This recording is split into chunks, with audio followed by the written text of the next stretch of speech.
I am addressing the fiercely debated topic of active euthanasia. More directly, I am arguing that it is a moral and ethical imperative that the option for seeking assistance with ending your life is open. For the purposes of this paper, it is a very limited field that I am arguing for, both for simplicity's sake and the fact that this is the area where we already have 13 years of data collected. When I decided on this topic, it wasn't for shock value, or because I hoped it would spark a debate, which I hope it does, but rather from personal experiences.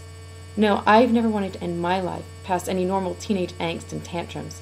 However, 4 years ago I watched for 6 long months a woman I considered a second mother die.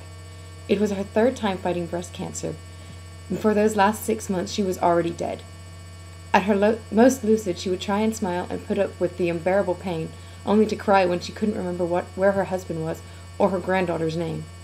She was ready to go. She spent 6 months trying to reassure us, and every night she went to sleep she would say, "It's okay, it's time," only to wake up the next morning kept alive by modern medicine and say morning, because there was nothing good about it. My interest was initially personal, but that is not my argument. In fact, it doesn't feature in my paper for any length at all at this time. My argument comes in several steps. First, a brief history lesson about euthanasia.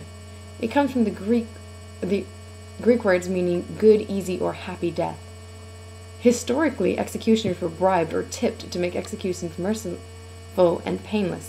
A great example many might recall is the practice of paying to have yourself or a loved one strangled or neck broken before being burnt at the stake, a terribly painful way to die. More recently, the Terry Schiavo case illuminated the debate, and prior to her, Jack Kevorkian.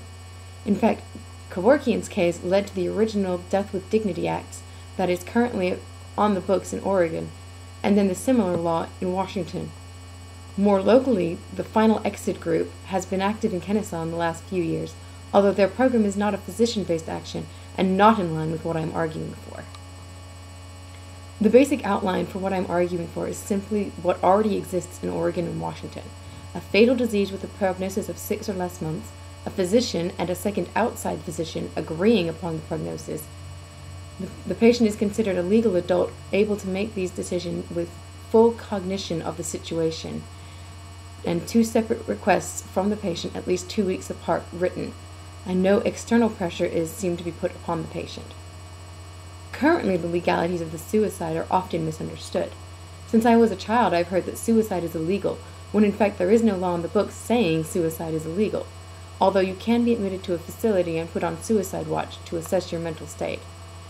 However, assisting someone with suicide, either as an associate or physician, is often equivalent to manslaughter and in some states murder, regardless of the patient's wishes.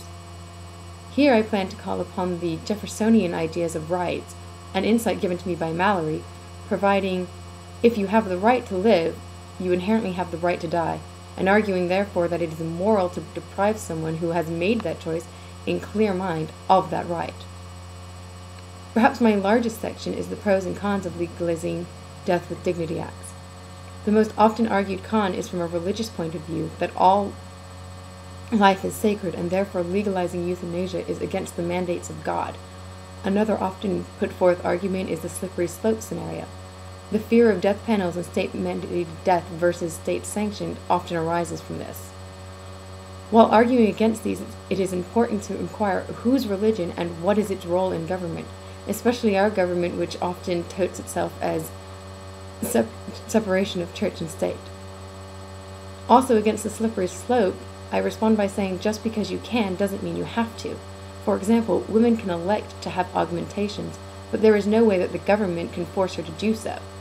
For my pros argument, I use much of Peter Singer's philosophy to argue it is a moral and ethical decision to allow a person the right to die, the right to preserve one's dignity and the quality of the end of your life.